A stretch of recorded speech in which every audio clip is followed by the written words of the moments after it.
بسم الله الرحمن الرحيم الحمد لله والصلاة والسلام على سيدنا رسول الله وآله وصحبه ومن والاه.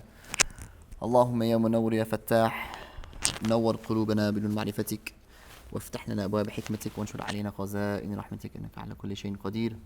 اللهم علمنا ما ينفعنا وانفعنا بما علمتنا وزدنا علما وإخلاصا وصدقا في الدين ولا حول ولا قوة إلا بالله العلي العظيم. صلى اللهم وسلم على نبينا محمد وعلى آله وصحبه أجمعين. Alhamdulillah. So we're in the section on the Mandūbāt Salah, the recommendations of the prayer. And this is going to be our last class in Mālikī Fiqh. Inshallah, we'll see if there's interest maybe at some other point for some of the more serious students to continue in going through this text, bi'idhnillahi ta'ala. So we're at the section where Sidi Abdul Wahid ibn Ashir rahimahullah ta'ala ونفعنا بعلومه في الدارين آمين says سدل يد تكبيره مع الشروع, leaving the hands at the sides while standing in the standing position. And we went through this issue, right? The Maliki thing of putting your hands at the side and all of the different proofs and how the madhhab justifies this position. And as we said before, this is the mashhur. This is the dominant position in the madhhab. Then he says, تَكْبِيرُهُ مَعَ الشُّرُوعِ, saying Allahu Akbar at the beginning of the transitions. So in each one of the transitions, so from going from qiyam into ruku', you would say Allahu Akbar at the end in the transition as you're going in. Coming back up again, you would say it. Going down into the sujood, you would say it at the beginning of these transitions. وَبَعْدَ أَنْ يَقُومَ مِنْ وُسْطَاهُ وَعَقْدُهُ الثَّلَاثَ مِنْ يُمْنَاهُ, with the exception of the middle sitting, in which case the imam, when they rise, so this is after the tashahhud, okay, they would rise and say Allahu Akbar when they're fully in the standing position. This is actually one of the things that they say is a marker of someone who knows their fiqh properly.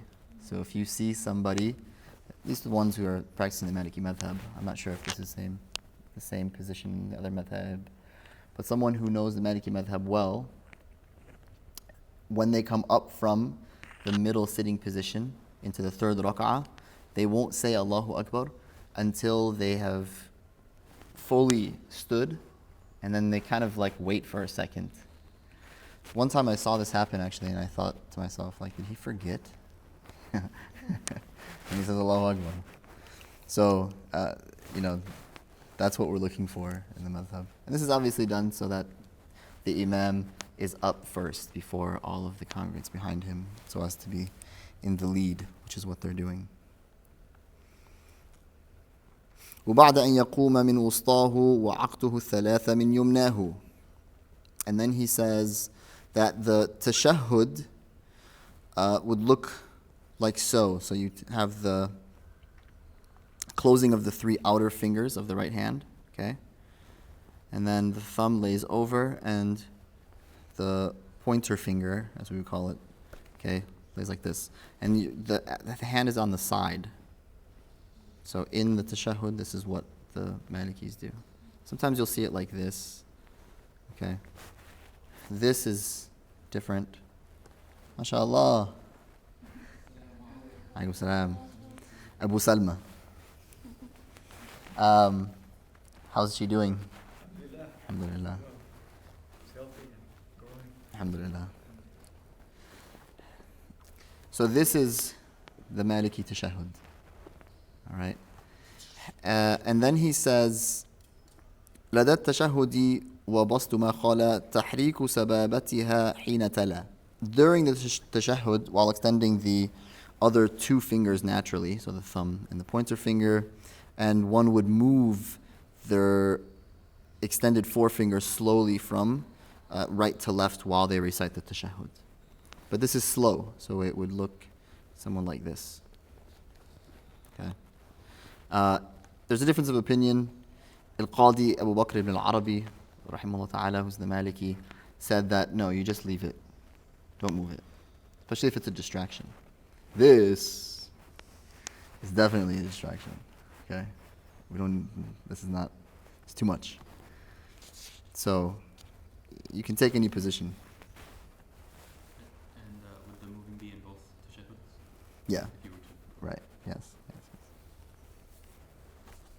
والبطن من فخذ الرجال يبعدون ومرفقا من ركبة إذ يسجدون. Men alone should distance the abdomen from the thighs and the elbows from the knees when they prostrate. So men should distance their elbows, okay, as well as their knees when they prostrate. In other words, to take up one space, okay, when it's available. When it's available. Sometimes you find you're praying next to the guy who thinks it's available and it's not really available. It makes you go like, if it's available, you take it. If not, then you don't take it. This is opposite for women, though, and he actually talks about this later. But no one should have their elbows down on the floor. That's the point. Yes. Okay, so the sujood should never be like this, where your elbow is down on the floor. It should always be up.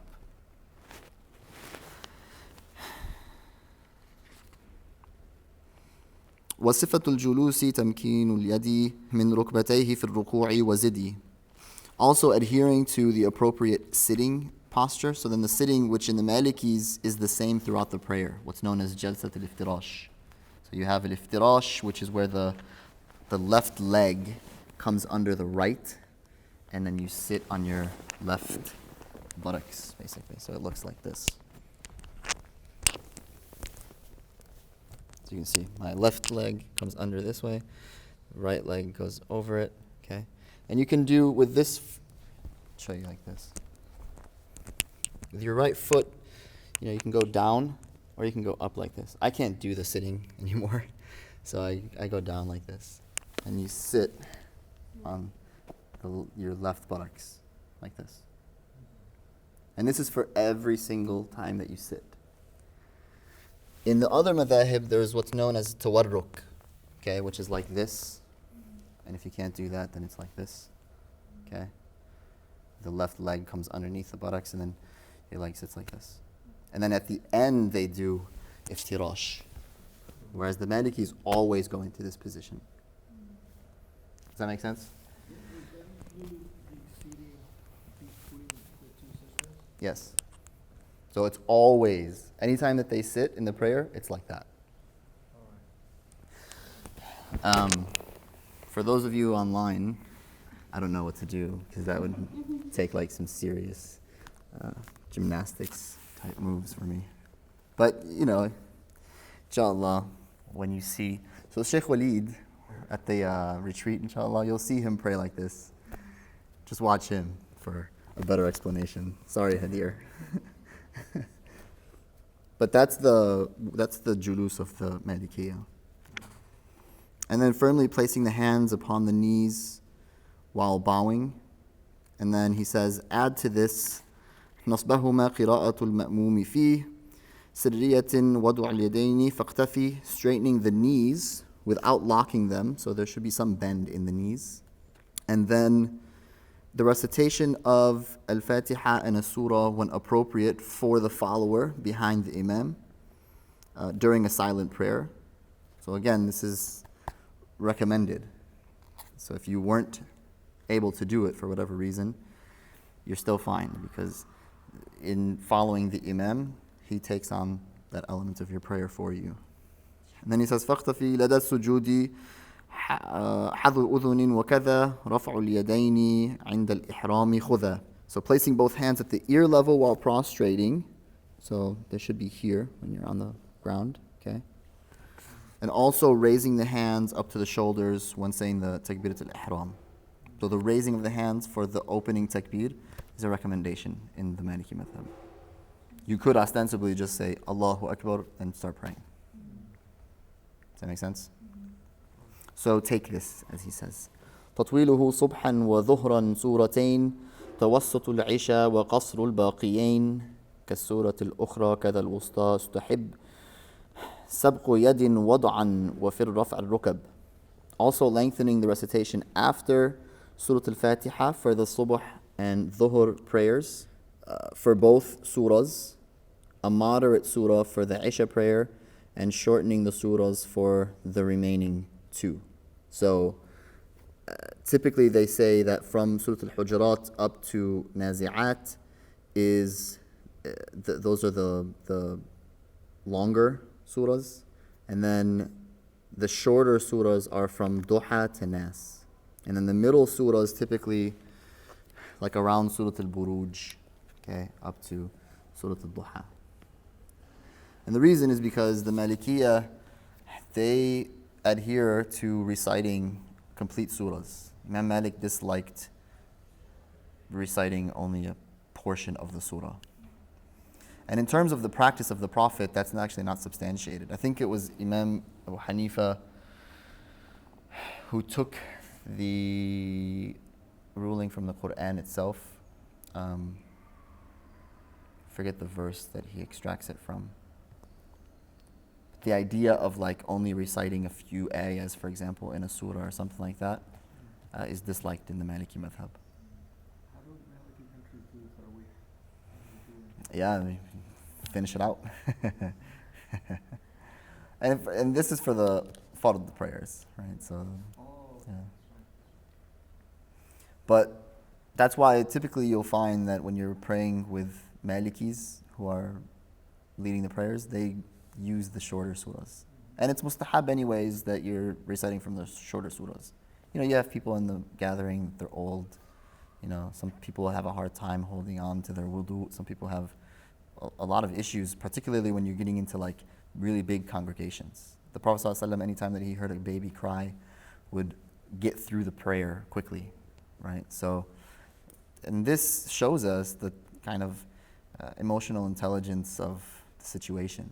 And we're going to get to it, but the idea of one being able to focus in their prayer is really, really important. The minute a child cries, especially if it's your child, you're out, right? And it's even worse for mothers. Like, it's just, you know, they're not there. So, you know, get through it. And that's the reason why the Malikis do it that way. So it's recommended to recite a shorter surah as the second surah recited as well in the middle sitting. And it's recommended that the tashahhud be shorter than in the final sitting, ending after the declaration of faith. The final sitting, not the final sitting position. And then placing the hands on the ground before the knees. However, when rising, the knees should precede the hands. So he's talking here now about going into sujood when you go into sujood, the hands come down first. And when you come out of sujood, the hands come up last. Does that make sense? Okay. There are other riwayat that mention the Prophet ﷺ going down on his knees first, but the position is this for the Malikis. And then lastly, placing the hands on the thighs for the tashahhud. So then he says, وَكَرِهُ بَسْمَلَةً تَعَوُّذَ في الفرد والسجود في الثوب كذا. So the waw here is the waw al-jama'a, which is the plural pronoun. So it goes back to the scholars of the school. He's saying the scholars of the Maliki school have considered the following disliked: reciting the ta'awudh, which is a'udhu billahi minash shaitanir rajim, or the basmala, bismillahir rahmanir rahim, at the beginning of an obligatory prayer. So, and it goes back to that old debate. I think we talked about it last week, where the Malikis, they disliked beginning with these because the qira'ah that goes back to that early Medinan community is the qira'ah of Warsh. And it was either from the riwayah of Nafi' or Qalun.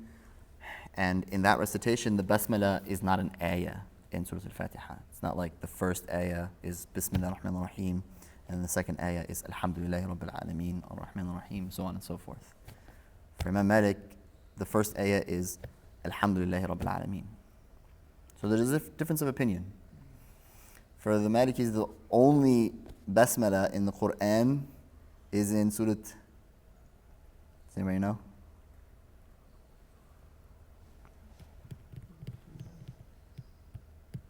Do you know the verse?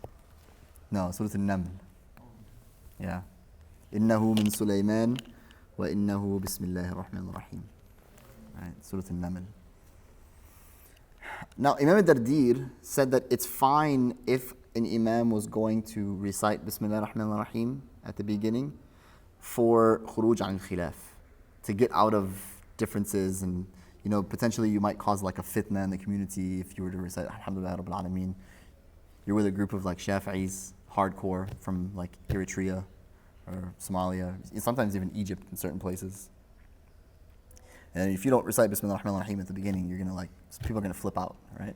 Yeah. I have a question, because I'll go to masjid sometimes, and they won't say it out loud, but I'll kind of hear them whisper it under their breath. Is that the same thing or no? No, so that's typically. So the Malikis wouldn't do that either. Okay. They don't say that. They wouldn't say it under their like soft like that either. There is a madhhab that does it like that, the Hanafis. But the Shafi'is recite it out loud, like that's the first verse to them. So they'll recite Bismillahir Rahmanir Rahim, Alhamdulillahi Rabbil Alamin, like it's the first verse, and then so it's just a difference of opinion, right? If you take that to be the first verse or you don't take that to be the first verse. Imam Malik didn't take that to be the first verse, going back to the famous qira'at that go back to that location.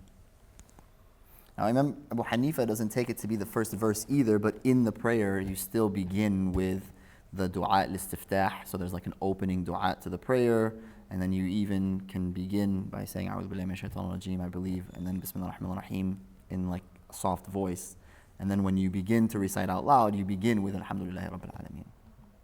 So that's also a different method.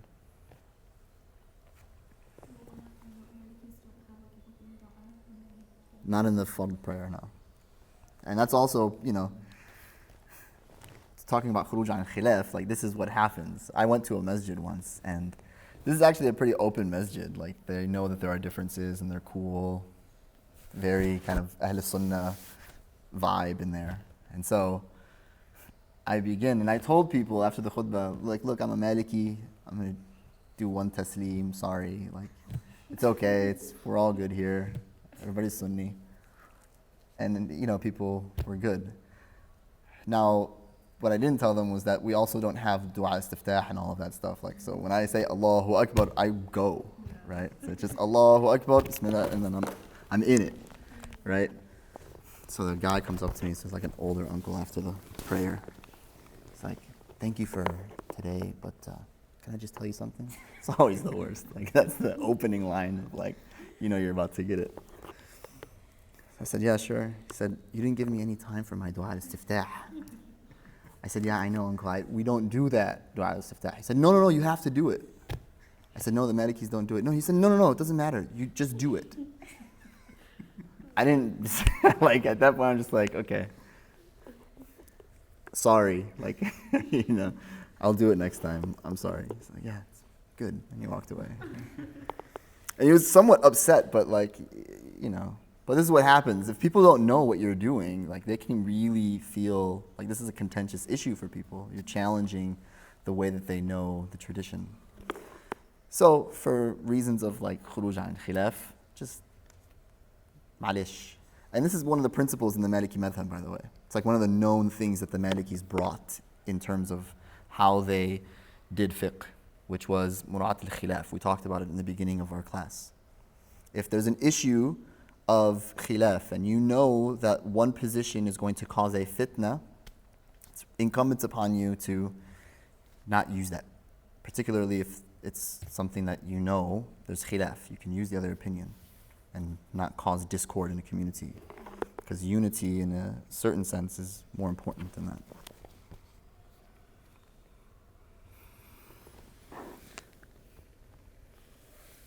So then he says, في الفرض والسجود في الثوب كذا. So, and then prostrating on one's garment.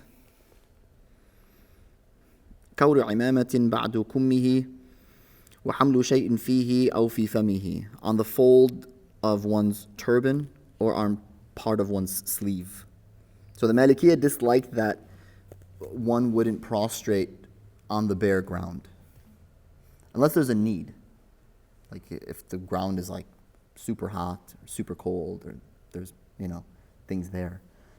But generally speaking, if you're outside like on earth or even like in the street, things like that, it's disliked that you put down, some sort of rug or your sleeve or anything like that for the Malikis.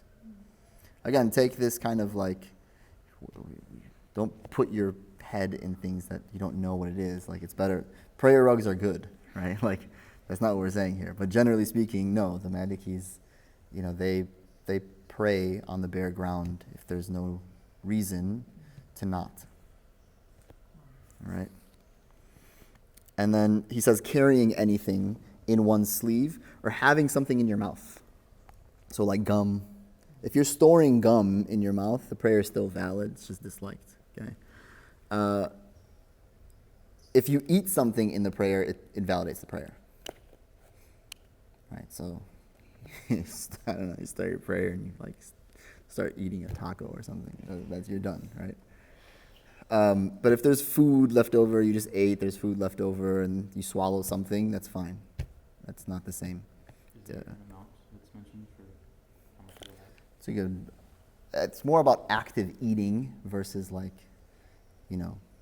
just something that was caught there, or you like actually doing something like this. That's.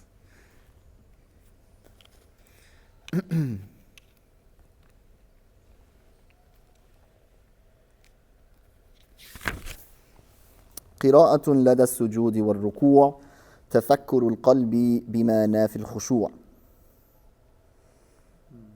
Reciting the Quran while prostrating or bowing the heart's reflection on anything that dispels humility or humbled awe in this translation. So he says reciting the Quran in sujood or bowing is disliked.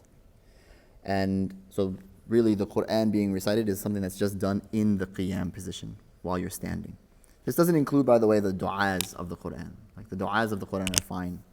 It's actually recommended. So like if you're in sujood or ruku' and you're making du'a, ربنا آتنا في الدنيا حسنة وفي الآخرة حسنة وقنا عذاب النار. Right? ربنا لا تزغ قلوبنا بعد إذ هديتنا وهب لنا من لدنك رحمة إنك أنت الوهاب. All of these ad'iyah that we have in the Quran itself, that's fine. It's more just if you're like reciting something from the Quran in these positions that are not connected to a du'a, that would be problematic. It's disliked. You can do dua in ruku'. Yeah.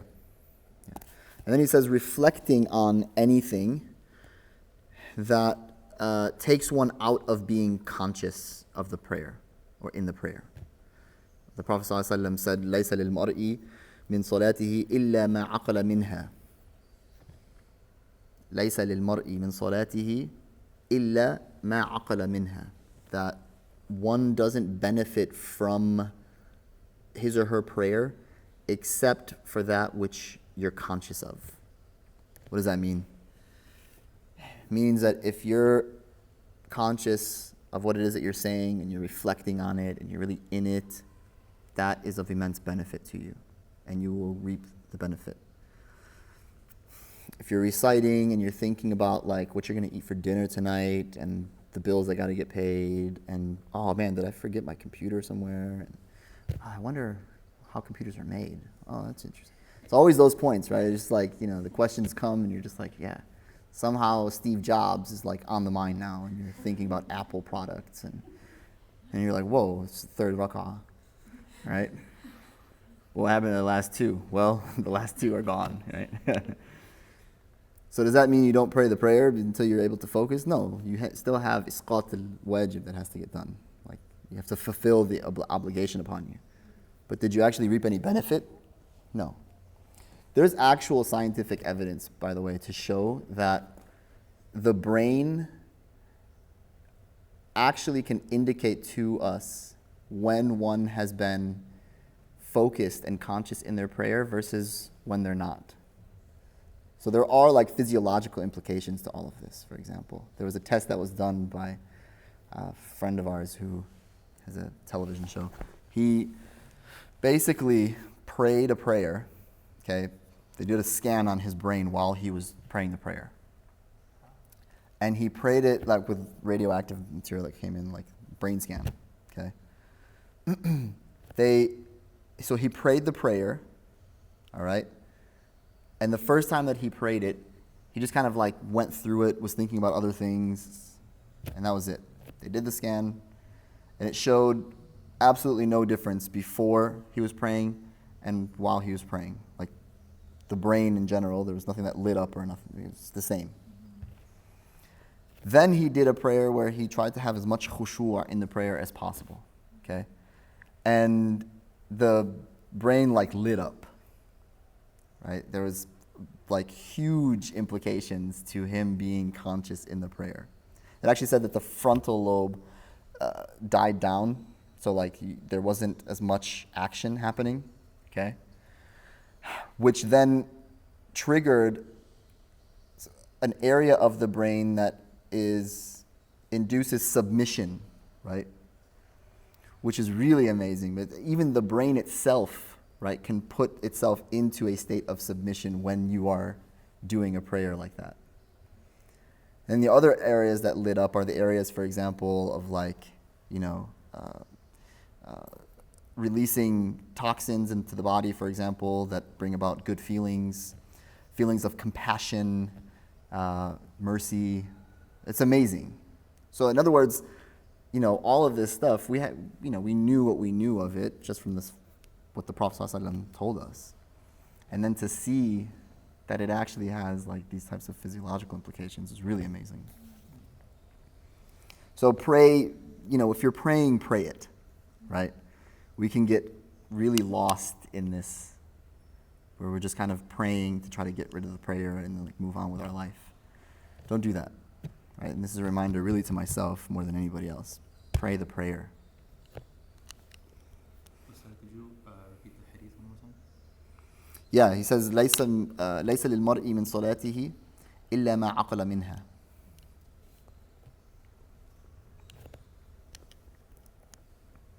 So, and this is also the reason why you should try to take care of what you need to do, if it's pressing on you, for example, before you pray. And you'll find that this was also one of the ways in which the Prophet navigated this issue. And then he says, وَعَبَثٌ وَالْتِفَاتُ وَالدُّعَاء أَثْنَاء قِرَاءَةٍ كَذَا إِنْ رَكَعَ. So, also frivolity. Abath is like extraneous movements. Okay? So,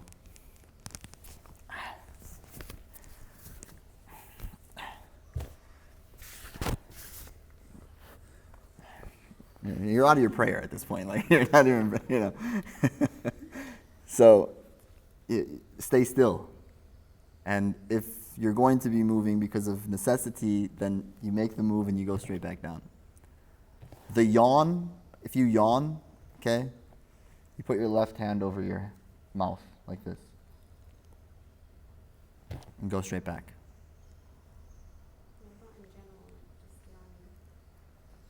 Not in the prayer? Yeah, you should do that anyways. Yeah. But in the prayer, do it. That's how you, okay? But so if someone is looking at you from behind and it doesn't look like you're in a prayer, they would consider that a person who's outside of the prayer. All right? So there has to be the form of one who appears to be in prayer. And if you're doing all of this and moving the hat, those are extraneous movements. Diverting one's gaze, so iltifat, like looking around, okay? This is really hard, especially when you have kids. Because they're going to kill themselves, and so you're just like, please don't die while I'm praying the Lord. But you shouldn't be looking around. Supplication while reciting the Quran, like in the standing position, he means, okay? That's not part of the recitation. And then reciting the Quran while bowing, we talked about that. تشبيك أو فرقعة الأصابع تخصر تغميد عين تابعي. So the same applies to interlocking the fingers, like doing stuff like this in the prayer, cracking knuckles, placing the hands on the hips. And then he says closing the eyes. So because closing the eyes, there's actually the entire body we believe, takes from the hadh of the prayer itself. Like there's benefit that comes to you as a individual internally, but there's also benefit that comes to your limbs, and the eyes are one of them. So the eyes are actually partaking in the benefit that comes from the prayer. If you're closing your eyes, you're ridding yourself of that ability. The only time that they say it's okay is if you don't feel like you're going to be able to focus, right? You have a better focus or something like that if your eyes are closed. That's fine.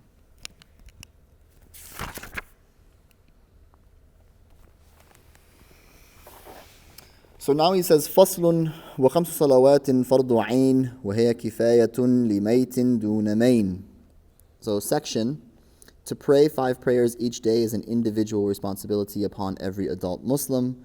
However, the funeral prayer is only a collective responsibility in no uncertain terms. So he says you have prayers like the fard prayers, 5 basic prayers where each individual is responsible to pray them. And then you have prayers that are communal obligations. So, in other words, if no one in the community fulfills it, then the entire community is seen to have sinned. And one of those would be like the janazah prayer. This also encompasses like everything that one needs to establish a proper Islamic civilization.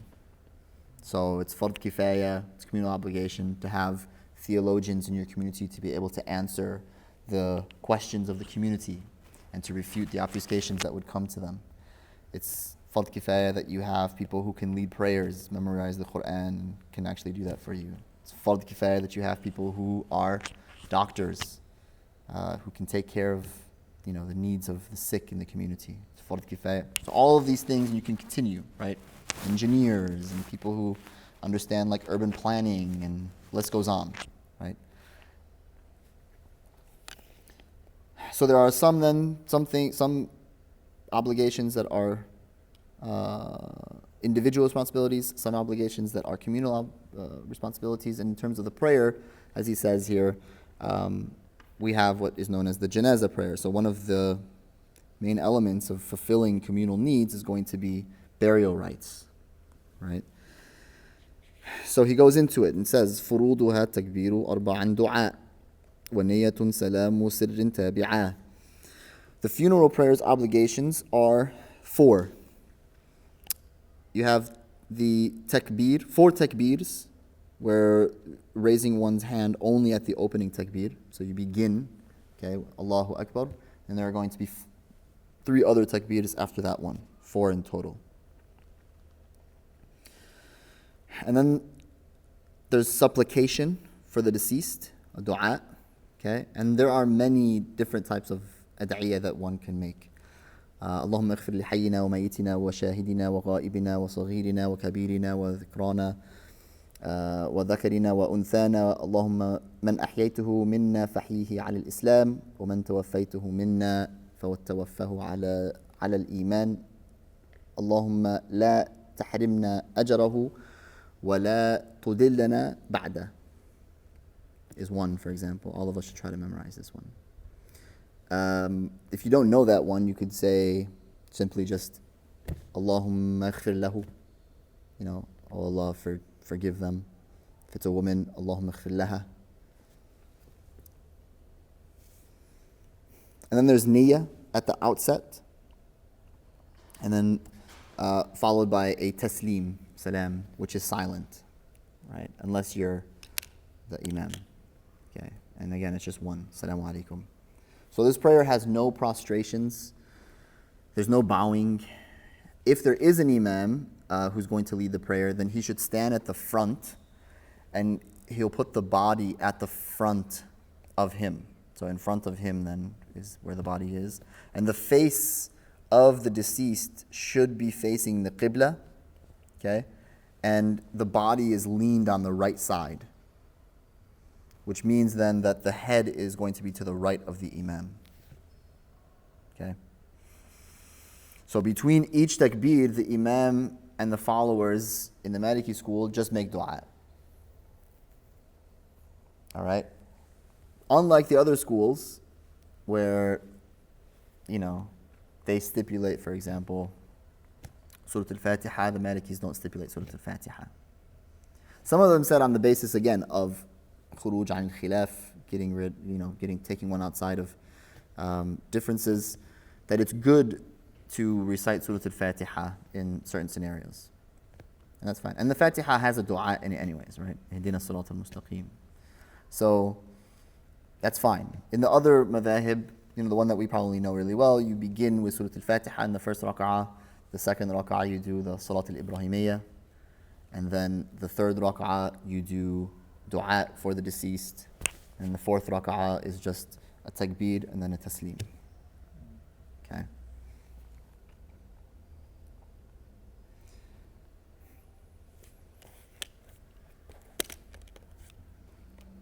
So then he says, on top of the prayer is also other collective responsibilities that we have. كَصَلَاةِ الْغُسْلِ دُفْنٌ وَكَفَنٌ. So added to the prayer in its collective responsibility is washing the deceased's body, shrouding, and then the burial.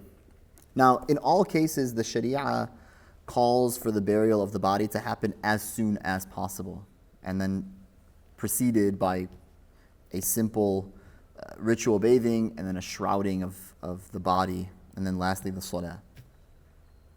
But the burial is usually done within 24 hours, for various reasons.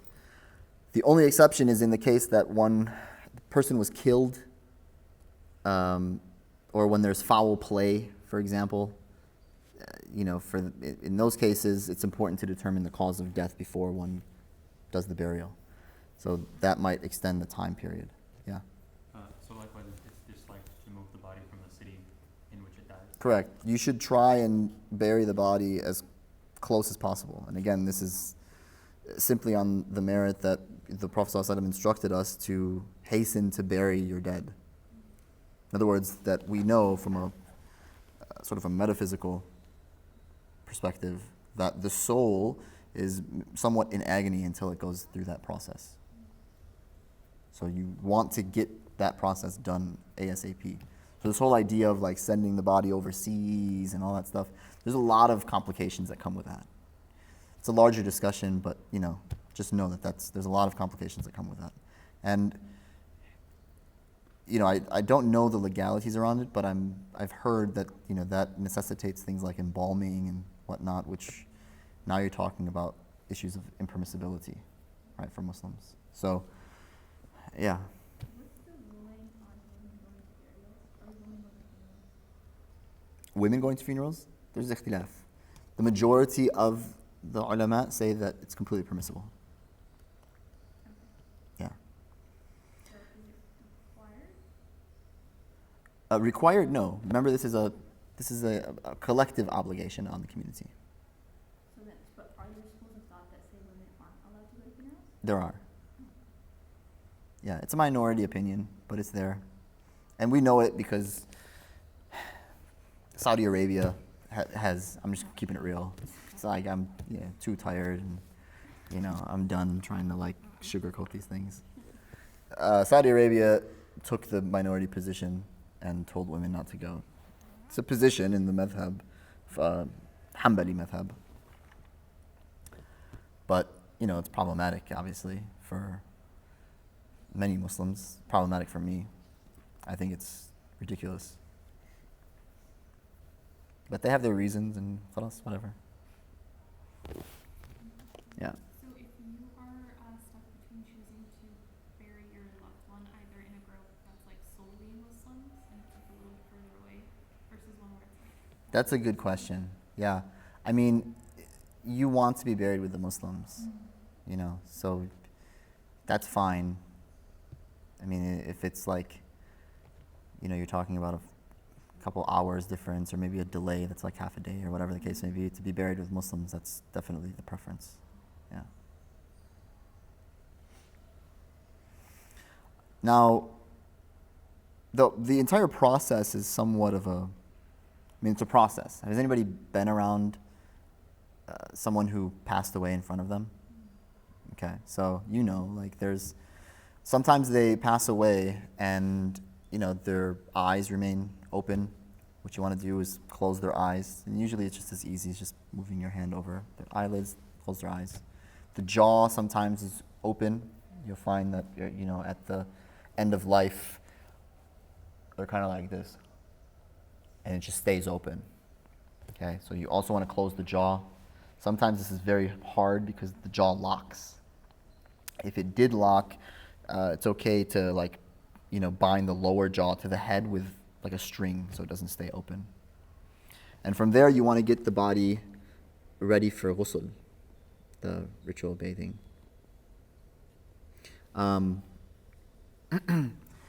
The washers, the people who are going to wash the body, which, in the madhhab, there's permissibility for the husband to wash the wife, or the wife to wash the husband. And then the priority typically from different schools of thought will differ. But generally speaking, men wash men, women wash women. And, the priority oftentimes will go to the people of kinship. But you really want people there that know what they're doing. So it's really the learned in the community who should be doing this. For us, alhamdulillah, we have mortuary services as part of the community with the Islamic Society of Orange County. And they handle, I think, everything that happens in Orange County, which is a lot for anyone. There's another one in LA that does, the community that are in LA proper. But generally speaking, you place the body on the table, you remove the clothes. Typically you'll need scissors to do this. You cut the clothes off entirely, and then you want to cover the body with a sheet or some cloth. You don't want to have the awra exposed. So the awra is going to be covered throughout this process. And again, for men it's navel to knees. For women it's navel to knees and then the chest as well. So you also need, yeah. For men, does it still apply having the chest and shoulders No, covered as well? no, not in this situation, no. You're going to need water. Depending on where you're at, they have different resources for you. So sometimes I found a hose, for example, in certain places, which makes things really easy. If not, it's fine, a bucket of water, and you use the bucket to pour the water over the body. The first thing that you're going to want to do is you want to remove the impurities. So you literally push down on the stomach, okay, gently, but pushing down pretty hard, to try and remove any of the waste that might have still been in the body. After doing that, then, you wash away the impurities, you clean the private parts, you spray water, okay, under the sheet to make sure all of it is clean. And then you perform wudu on the body. And this is just like a normal wudu. Hands, okay. The mouth, you don't have to put water in the mouth or anything like that, or the nose, you can skip those areas. The face, okay, and then arms all the way to the elbow, getting in between the hands. Just remember the hands are included, all right, all the way around. And then the head, wiping the head, washing the feet. And then from there, you also want to do another rinse of the hair, then wash on the right side, another rinse of the hair, and then wash on the left side, inshallah. And then in the last wash, some people will typically add a fragrance into the water. So, you'll find tablets of camphor or perfume, right, that's being put into the water.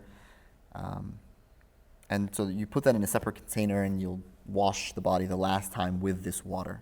Again, you're still trying to do everything odd numbered in the same way that we do it in wudu or the ritual bathing that we take. From there, dry the body with a towel, cover the body at that point with a sheet. It's recommended now typically men will have 3 shrouds, okay, and women will have 5. But you don't need to necessarily do that. There's an odd number of shrouds that one tries to put onto the body. So for men, it could be 3, it could be 5, it could be 7, so on and so forth.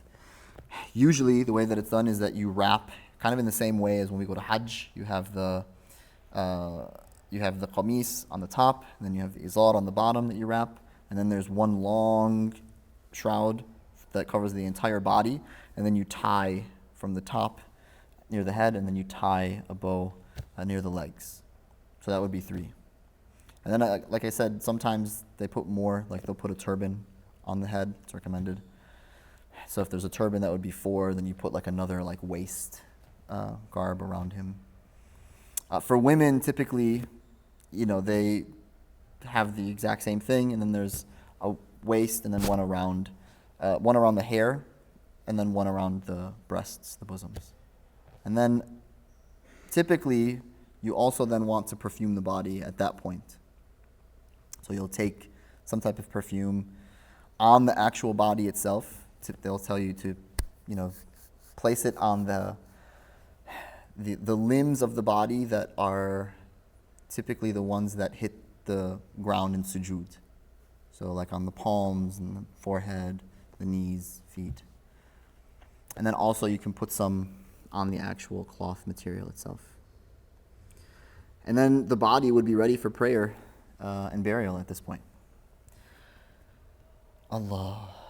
Now the burial process will differ from region to region because legalities are going to come into play.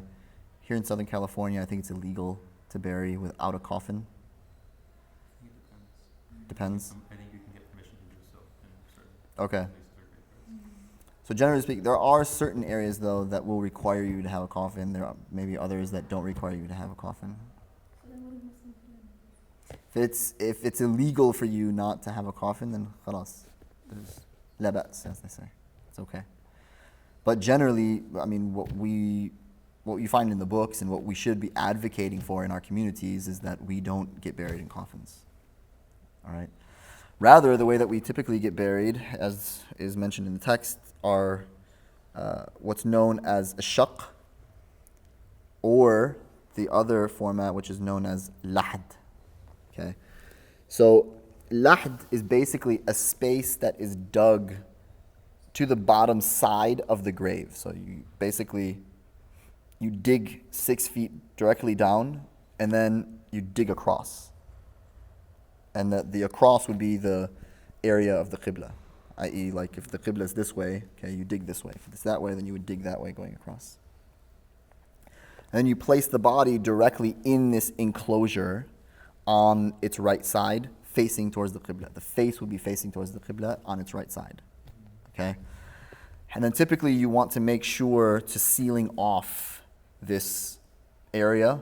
Typically they do it with bricks, and then on the side as well to seal it off. So that way, when you begin to throw dirt down and actually fill the grave, it's not hitting the body. And this is the preferred methodology in the school. You gonna say something? Cement blocks. Right, that's another way to do it too, yes. Cinder blocks.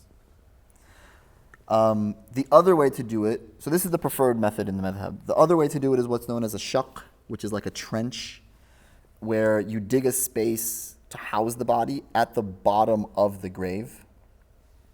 And then it has walls and then a ceiling that closes it off. And then the rest of the grave, right? So like there's the grave, and then there's like this space underneath, right, that holds the body. Similarly, again, when the grave is filled with dirt, it doesn't hit the body directly. And there are other, similar iterations of this that may differ a little bit depending on the circumstances. I've seen, for example, where they put like a large slab of wood, okay, like a sheet, into the grave where it's diagonally facing, okay, so that way the top kind of comes to one side, and then on the bottom it kind of cuts off at the bottom diagonally, and the body would be in this little enclosement, okay, so that way again when you throw the dirt in to fill the grave, it's not hitting the body. That's another possible way to do this. Any questions? Now also, just as a side note, and because we see it so much in our communities from time to time, Salat al-Ghaib, praying the prayer the janazah prayer upon one who is not here is something that is seen as invalid in the school. All right? That we just don't do it. Like if you pray for someone back home? Right. So like the idea of salat al-ghaib is not something that the Malikis permit. What if it's someone who's gone missing or their body is in a somewhat virtual place? Yeah. What if no one performed it for them? It's hard to say. I mean, the concept of salat al-ghaib is not like the instance that it happened according to the Malikis was specific to the Prophet. There's no such thing as salat al-ghaib after that.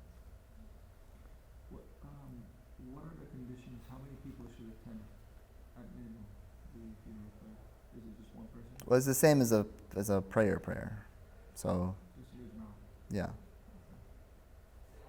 But I mean, that's a good question. I mean, I don't know if there's writing on whether or not one person would suffice. I assume it would. Let me get back to you on that. I was going to ask, is it true that you can do salat al-janazah if someone's committed suicide? That's a very good question. That's not true. Is that agreed upon throughout, or there's various opinions? Well, there's variant opinions on what to do in a scenario like that, like who should go and who shouldn't go. But the idea of people going to pray over the body is something that I haven't seen anything to the contrary. You go and you pray over someone who has committed suicide. The only discussions that happen are whether or not leaders in the community, religious leadership, go to that prayer or not, on an interpretation of how this issue was treated during the time of the Prophet, where the Prophet didn't go. I just asked because there was a situation. No, it's good. That's a very good question. Yeah, and I don't know if you guys saw that study that came out, but it's a reality. Like, there's a study that showed that of religious communities in the United States of America, the highest percentage of suicides is within the Muslim community.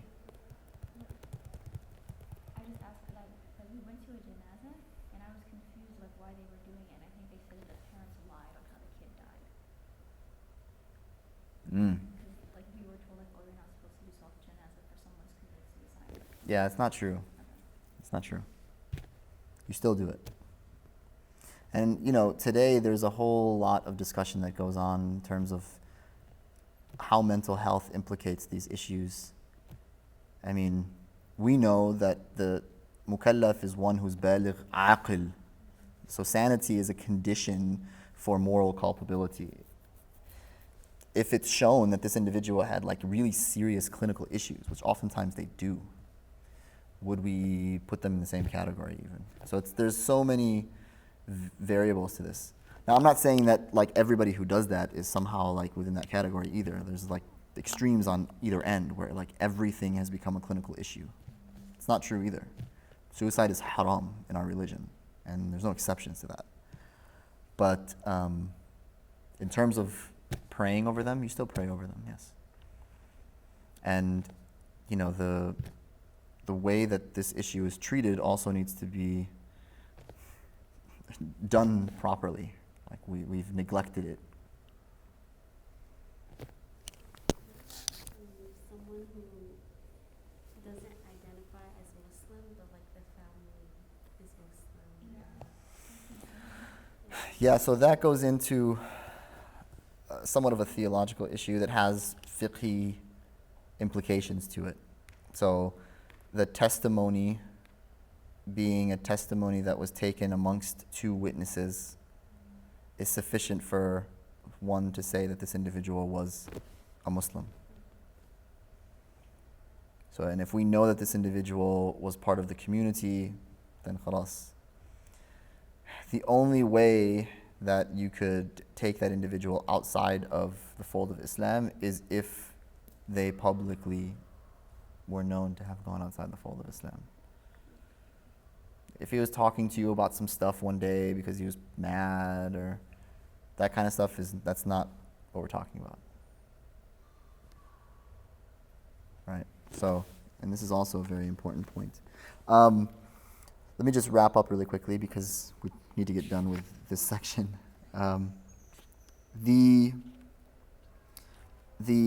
For martyrs, okay, and this category is oftentimes delineated into two. You have a Shaheed Haqiqi and a Shaheed Hukmi, okay. A Shaheed Haqiqi, i.e. someone who died in the battlefield, is the individual who is not washed or prayed over. And this is according to the Mālikī school. So if someone is a Shaheed Haqiqi, you don't pray over them and you don't wash them. They're Shaheed. It's a martyr.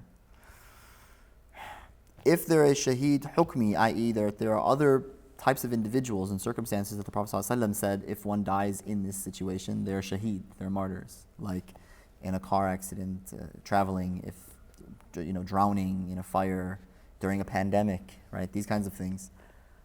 That is a martyr, hukmi, in terms of the legality, the legal judgment on him or her. This individual, though, is still given janazah in the same way that anyone is given janazah. So the salat al-janazah for a martyr, it isn't a sunnah. It's better not to do it, in other words, right? That's what they say. But if one were to do salat al-janazah on a martyr, shaheed haqiqi, it's still valid. Okay, so then he talks about witr prayer. Witrun, kusufun, eidun, istisqa, sunan. So then you have the witr prayer. And salat al-witr in the Mālikī school is a very strong sunnah. The scholars basically say that any real committed Muslim or Muslimah should be praying this prayer. Like, this is a prayer that you need to be praying. And trust me, this prayer, on just an anecdotal tip, is a prayer that has the capacity to completely shift one's life. Begin to implement the witr prayer if one is able to, right? Especially if you're able to do it in the last third of the night, where it really brings about the kind of force, right, to either jumpstart one's kind of spiritual journey or add to it when you really need it. But this is something that we should be doing consistently, all right? The Hanafis see the prayer as a wajib, like it's obligatory for them. It's not in the same sense as the 5 prayers obligatory, but that is a different situation. Talk to the Hanafis about all that. And it's seen as any odd number of rak'ahs prayed in the night. That's what witr is. The minimum is to pray 2 rak'ahs, make taslim, and then pray 1. Minimum. It's also recommended to read Surah Al-A'la, Sabbih Isma Rabbika Al-A'la in the first rak'ah, the Surah Al-Kafirun in the second, and then Surah Al-Ikhlas, right, in the third. And then Ibn Ashir talks about the Kusuf prayer, which is the solar eclipse prayer. He doesn't mention, by the way, the Khusuf, which is the lunar eclipse. But the Kusuf is the stronger sunnah. This is the solar. So Salat al-Kusuf is to be prayed in congregation, and it is generally to be prayed for the duration of the eclipse itself, which is during the day, so it's a long prayer. The hadith of the Prophet ﷺ, for example, praying this prayer mentions that he recited Surah Al-Baqarah and Surah Al-Nisa in the same rak'ah. So, and it's a slightly different prayer than the normal prayer. You will pray, you'll do 2 qiyams and 2 ruku'as before you go into sujood. So you'll recite Surah Al-Fatiha, long surah, okay? And then Allahu Akbar, go into ruku'. And then come up, do another qiyam, Surah Al-Fatiha, and another short, long surah, and then go back into ruku' again, and then you go into sujood. Right, so the bowing is long, the qiyam is long, the sujood is long. It's a long prayer, generally speaking, and it's 2 rak'ahs. The lunar eclipse is different. The lunar eclipse is done at night. It's recommended to pray this prayer by yourself in the madhhab, and it's prayed in the normal way. Right? So it's different from the Kusuf in that way. Salat al-Eid, both of them, Eid al-Fitr and Eid al-Adha, will begin with 7 takbirat in the beginning, and then 5 takbirat in the second rak'ah, not including the takbir to come back into qiyam from the sujood that you were in. So if you don't include that, it's 6. Right? And then in addition to that, there are 2 khutbahs that follow the prayer. They're typically very short, should be short, and that would be the conclusion of that. Salat al-Istisqa, which is the drought prayer, this was prayed by the Prophet ﷺ, very similar to the Eid prayer in the sense that everyone is encouraged to come out to this prayer. So they would even bring out their farm animals and women who aren't praying, and etc. And the Imam, like in the Eid prayer, will lead the people in a 2-unit prayer and then a dua. But unlike the Eid prayer, it's not a celebratory event. It's an event of humility and repentance and a bit more sorrow than what we find in like these celebrations that we have during Eid. Because we're pleading for God to send down rain. That's why we're bringing even our animals, right, to make this plea to Allah subhanahu wa ta'ala. And it's also mentioned in the Sunan that the Imam would wear a burda, so a cloak, and then after the prayer and dua, he would take the cloak off and flip it around and wear it. And this was seen as kind of like a symbol of optimism that the dua was going to be answered. فجر ورغيبة وتقضى للزوال والفرض يقضى أبدا بالتوال ندب نفل مطلقا وأكدت تحية ضحى تراويح تلت. The 2 rak'ahs at dawn called Fajr are categorized as Raghiba. Okay, and Raghiba, so the Fajr is not what we conventionally call Fajr. That is called Subh in the madhhab. So the Fajr is the 2 rak'ahs before the obligatory prayer, and then the Subh is the obligatory prayer. So that Fajr prayer, the Sunan, right, that you pray beforehand, is a Raghiba. This is a term that the Malikis use as being less than a Sunnah Mu'akkada, but higher than a Nafila. And he says that it is to be made up before midday. So there are certain Sunnah prayers that can be made up if you missed it. So if you come to the masjid, for example, and they've begun the Subh prayer and you haven't prayed the Sunnah in the school, you're supposed to pray the Fard prayer with the Jama'ah and then make up the Raghiba after that. But you make it up after sunrise. Because it's just like to pray from the obligatory prayers until sunrise. Any prayers. Does that make sense? So after sunrise, about 15 minutes or so after the sun has come up, then you can pray it then. And typically, they also say for the one who prays witr prayer consistently, this was also a time that they can pray. And there's a difference of opinion in the madhhab. And then he says the obligatory prayers are to be made up anytime. I.e., it can be prayed at any time, whether because they forgot or it was intentionally done. So if people have like many years of make-up prayers to do, then, they do their best to make them up. So like, one of the ways to do it is to do one obligatory prayer and follow it up with one of the make-up prayers. So, you pray your dhuhr, ada'an, like for the day, and then you pray a dhuhr prayer for one of the days that you missed. Okay? Asr, Asr. Maghrib, Maghrib. Isha, Isha. Fajr, wait until after the sunrise, pray the Fajr. Does that make sense? And so that way when you get through a day, you've actually gotten through the day, ada'an, and you've also made up a day. And you keep doing that until you have made up the prayers that you've missed, inshallah. So if you're making up the Fajr, can you do the makeup? You should be able to do the Fajr before. The makeup Fajr, or the makeup of No, wait for it. Wait when you get into after the sunrise. Okay. Now you can make it up before, but you want to try and not pray. So we're gonna do the fard first. Is what you're saying. I mean, the fard for the day first. Yeah, in other words, I mean, it's fine. You could do it beforehand. I would just recommend to do it in the time after the sunrise. But it's okay if you got up and wanted to pray the Fajr makeup that you needed, and then from there pray the Raghiba and then pray the Fajr, that's fine. There's just, it's better to just wait until after the sunrise to do it.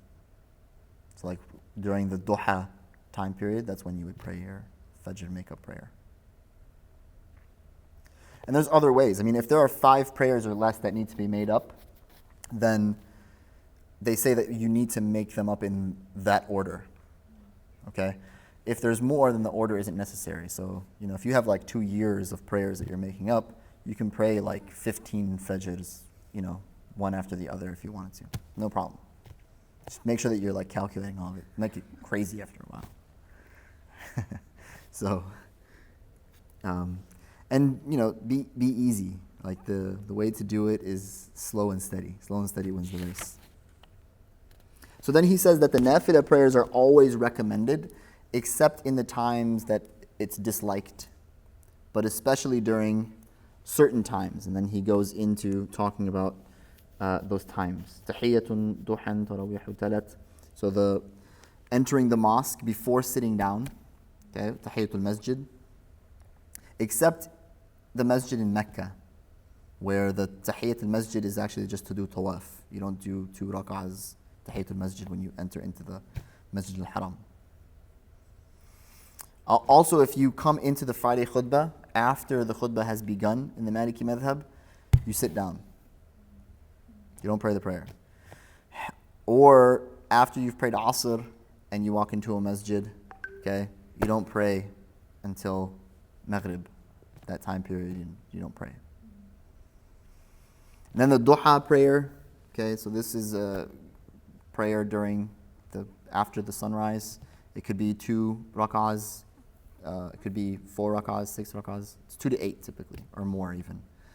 Then you have the night prayers of Ramadan.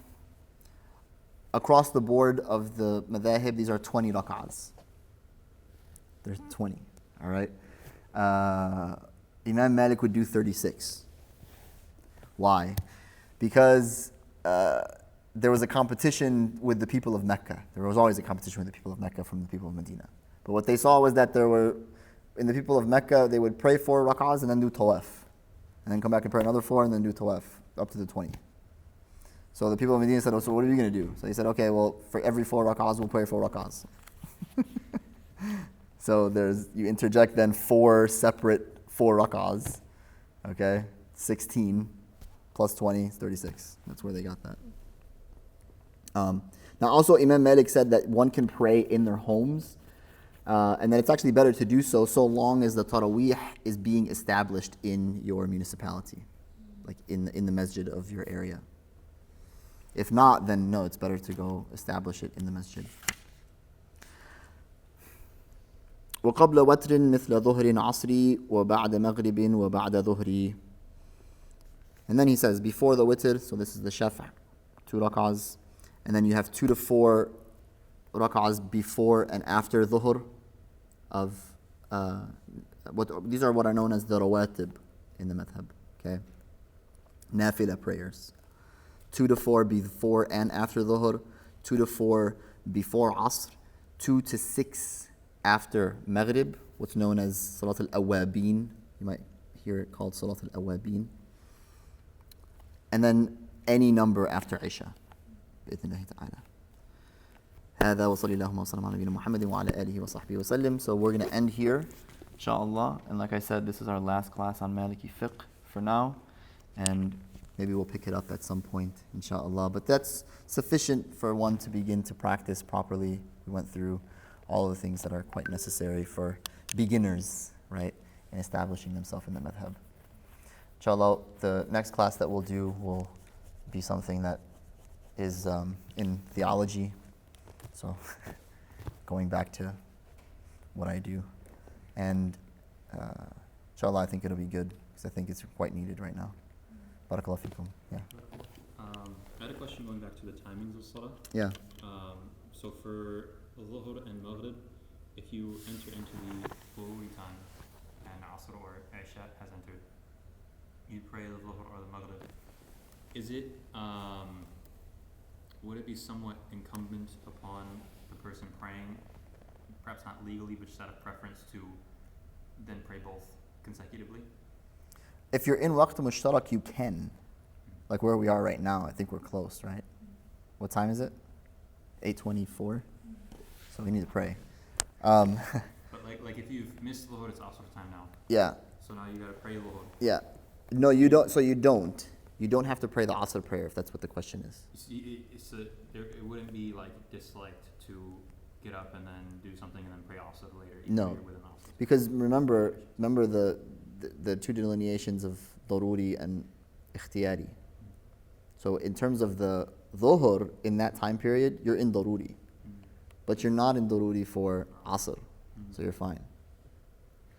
And remember, he really focuses in on these concepts as being like, there's a time where you can choose. You don't want to pray, you want to go, whatever, it's fine.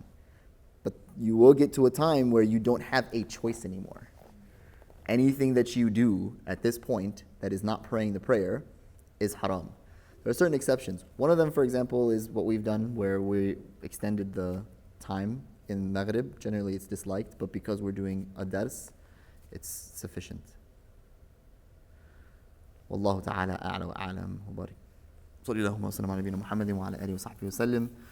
We ask Allah subhanahu wa ta'ala to allow this knowledge to be of benefit to ourselves and to our communities and to our families. We ask Allah subhanahu wa ta'ala to allow us to be people of light, to be people of fiqh, proper fiqh, and an understanding of this religion that brings us to paradise with the prophets and messengers and the martyrs and the saints and all of those who have practiced this religion in ways that are sufficient and pleasing to you, Ya Allah. We ask you, Ya Allah, to give healing to all of those in our communities who are sick, to allow for the retreat that we're going on this weekend to be of benefit, to be of blessing.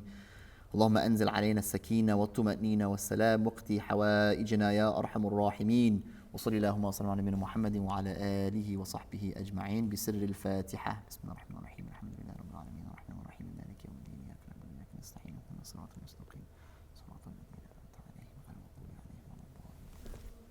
Allah barik fikum. Sorry for taking long, but we need to finish this. Right, Ahlam? Ahlam was like, you need to finish this.